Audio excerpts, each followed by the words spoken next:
Assalamualaikum warahmatullahi wabarakatuh. Nama saya Wildan Imam Alpasya, NPM 2417651064.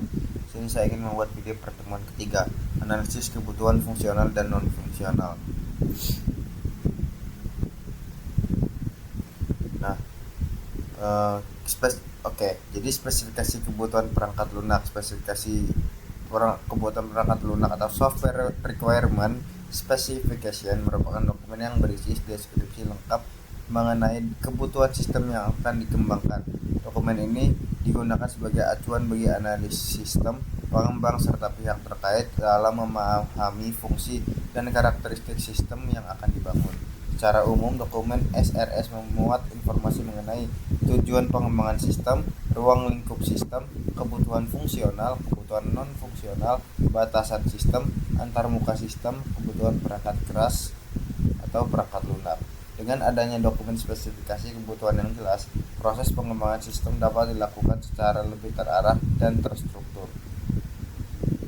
Komponen spesifikasi kebutuhan sistem. Dokumen spesifikasi kebutuhan sistem umumnya terdiri atas beberapa bagian. Berikut yang pertama, pendahuluan, berisi gambaran umum mengenai sistem. Yang kedua, deskripsi sistem, menjelaskan secara umum bagaimana sistem bekerja. Yang ketiga, kebutuhan fungsional, daftar fungsi atau layanan yang harus disediakan. Kebutuhan non-fungsional, karakteristik atau kualitas yang harus dimiliki oleh sistem. Yang kelima, batasan sistem, menjelaskan batasan teknis atau operasional yang mempengaruhi proses pengembangan sistem.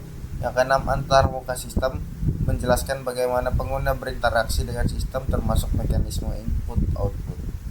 Nah, stakeholder sistem. Dalam proses pengembangan sistem informasi terdapat beberapa pihak yang terlibat disebut sebagai stakeholder.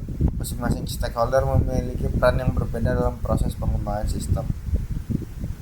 Level 1, stakeholder klien, pihak yang mengajukan, sistem owner, pihak yang memiliki tanggung jawab, user, pihak yang menggunakan sistem, requirement analyst, pihak yang bertugas mengumpulkan serta menganalisis kebutuhan sistem.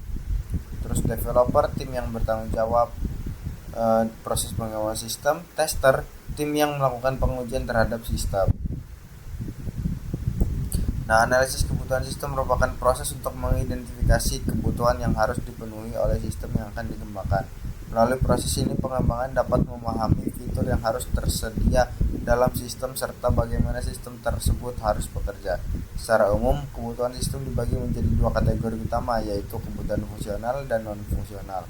Nah, kebutuhan fungsional adalah kebutuhan yang menjelaskan fungsi atau layanan yang harus disediakan oleh sistem. Kebutuhan ini berkaitan langsung dengan aktivitas yang dapat dilakukan oleh pengguna ketika berinteraksi dengan sistem. Yang kedua, non-fungsional, merupakan kebutuhan yang menggambarkan karakteristik atau kualitas dari sistemnya. Kebutuhan ini tidak berkaitan langsung dengan fungsi utama sistem, tetapi sangat penting untuk memastikan sistem dapat berjalan dengan baik.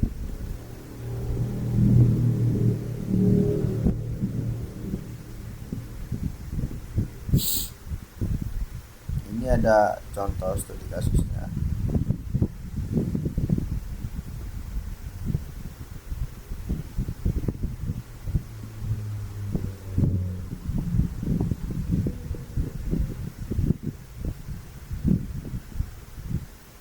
Sekian video dari saya. Assalamualaikum warahmatullahi wabarakatuh.